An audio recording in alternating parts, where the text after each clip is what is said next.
Hey there, Clara nerds. It's the new year. And as appropriate in the new year, we're going to talk about the past and the present and the future a little bit. And we're going to start by asking a simple question if anyone here is old enough to remember what this is.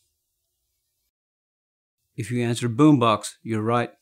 And that's the way most of us received our portable music when we just walked around in the 1960s and the 1970s. Well, things have changed quite a bit, and we're going to talk about why they changed and how they changed and what the heck that's got to do with clarinet playing. If you're interested, stay tuned.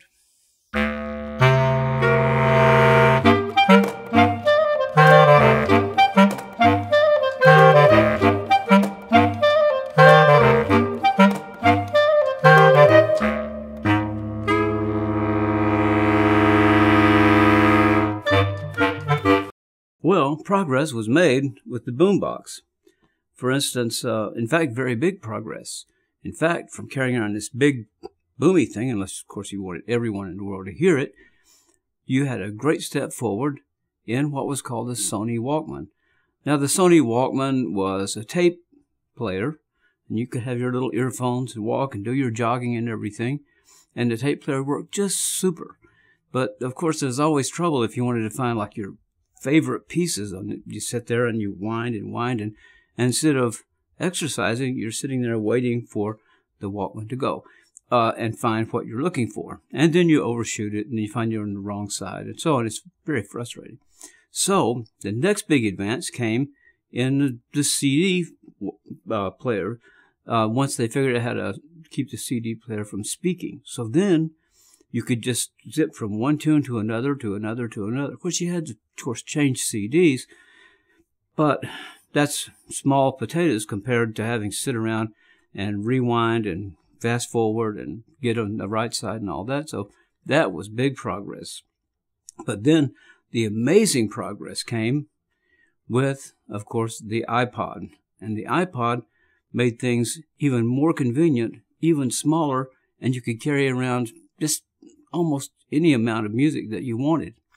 So that was pretty amazing. And of course that has been combined into the iPhone that everyone on the planet seems to have like maybe 3 or 4 of. Anyway, and they all need to be updated, by the way. So those are some pretty amazing things. But one of the things all these things have in common is that they're called paradigm shifts. After the Sony Walkman, then there were millions of them. They're all over the place.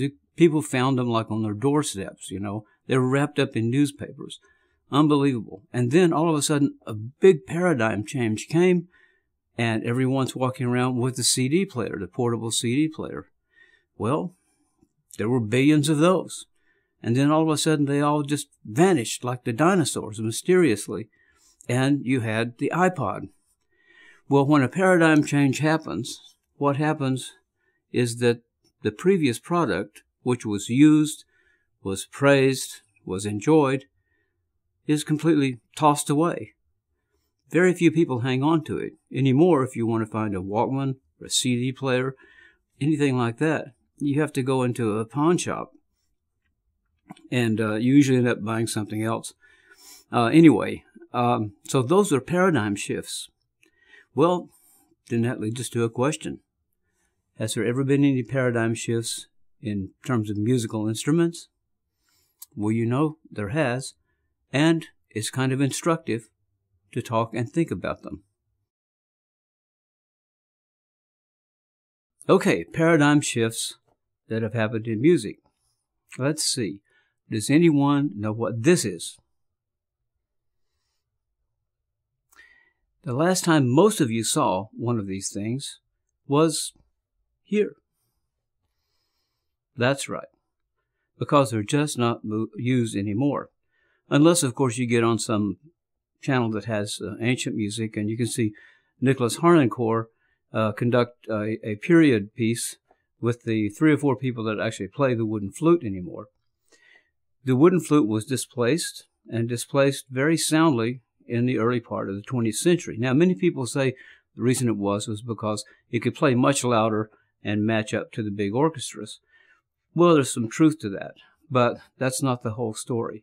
The whole story is that the metal flute had a much truer bore, a much more stable bore.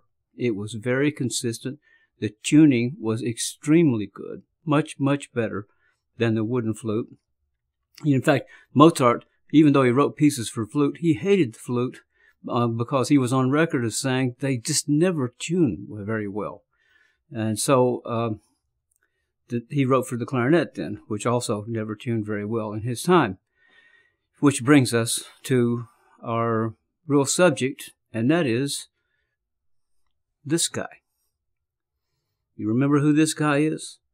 Every clarinet player should know who this guy is, and remember what he did and what the results were, and to consider our time and the parallels that exist.